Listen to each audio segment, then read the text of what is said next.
একবারের কথা, এক বৃদ্ধা মহিলা ছিলেন যিনি সব সময় কাঁদতেন। তার বড় মেয়েটি এক ছাতার ব্যবসায়ী স্ত্রী, আর ছোট মেয়েটি ছিল নুডলস বিক্রেতার স্ত্রী। রোদ থাকলে তিনি চিন্তায় পড়ে যেতেন, ওহো, আজকের আবহাওয়া এত সুন্দর এবং রৌদ্রোজ্জ্বল, কেউ ছাতা কিনবে না। দোকান বন্ধ করতে হলে কি হবে, এই চিন্তাগুলো তাকে দুঃখী করে ফেলেছিল এবং তিনি কেবল কাঁদতেই পারতেন না। যখন বৃষ্টি হতো তখন তিনি ছোট মেয়ের জন্য কাঁদতেন, ওহো, আমার ছোট মেয়েটি নুডলস বিক্রেতার স্ত্রী। আপনি রোদ ছাড়া নুডলস শুকাতে পারবেন না। এখন বিক্রি করার মতো কোন নুডলস থাকবে না। মহিলা প্রতিদিন দুঃখে থাকতেন। রোদ বা বৃষ্টি যেদিনই হোক, তিনি তার এক মেয়ের জন্য দুঃখ করতেন। তার প্রতিবেশীরা তাকে সান্ত্বনা দিতে পারত না এবং খেলাচ্ছলে তাকে কান্নাকাটি করা মহিলা বলে ডাকত। একদিন তিনি একজন সন্ন্যাসীর সাথে দেখা করেন, যিনি খুব কৌতূহলী ছিলেন। বৃদ্ধা মহিলা সর্বদা কাঁদেন কেন সে বিষয়ে জানতে। তিনি তাকে সমস্যাটি ব্যাখ্যা করলেন।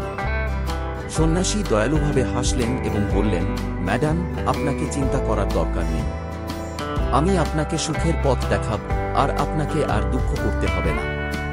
কান্নাকাটি করা মহিলা খুব উত্তেজিত হয়ে গেলেন এবং সঙ্গে সঙ্গে সন্ন্যাসীকে তাকে কি করতে হবে তা দেখানোর জন্য অনুরোধ করলেন। সন্ন্যাসী জবাব দিলেন, এটা খুব সহজ। আপনাকে শুধু আপনার দৃষ্টিকোণ পরিবর্তন করতে হবে। রোদ থাকা দিনগুলিতে আপনার বড় মেয়ে ছেলেদের ছাতা না বিক্রি করতে পারার কথা চিন্তা করবেন না, বরং একটা ভালো শক্ত রোদে আপনার ছোট মেয়ে তার নুডলস শুকাতে পারছে সেটা চিন্তা করুন। তাকে অবশ্যই প্রচুর পরিমাণে নুডলস তৈরি করতে সক্ষম হবে এবং তার ব্যবসা খুব ভালো হতে হবে। যখন বৃষ্টি হয় তখন বড় মেয়ের ছাতার দোকানের কথা চিন্তা করুন। বৃষ্টির সাথে সবারই ছাতা কিনতে হবে। সে অনেক ছাতা বিক্রি করবে এবং তার দোকান সমৃদ্ধ হবে। অবশেষে বৃদ্ধা মহিলা আলো দেখতে পেলেন। তিনি সন্ন্যাসীর নির্দেশাবলী অনুসরণ করলেন।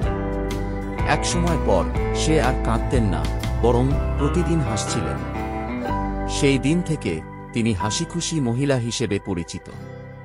দেখুন, জীবনে সবকিছুই দৃষ্টিকোণের উপর নির্ভর করে। একটি মুদ্রার সবসময় দুটি দিক থাকে। আপনি কোন দিকটি দেখবেন তা আপনার উপর নির্ভর করে। বৃদ্ধার জন্য আসলে তার জীবনে কিছুই বদলায়নি। কিছুদিন এখনো রোদ থাকত আর কিছুদিন বৃষ্টি হতো, তাই এটি তার মেয়েদের ব্যবসার জন্য কোনো বড় প্রভাব ফেলেনি। কিন্তু পরিবর্তন হয়েছিল তিনি নিজেই। তিনি তার দৃষ্টিকোণ পরিবর্তন করেছিলেন এবং এটাই সুখী জীবনের রহস্য।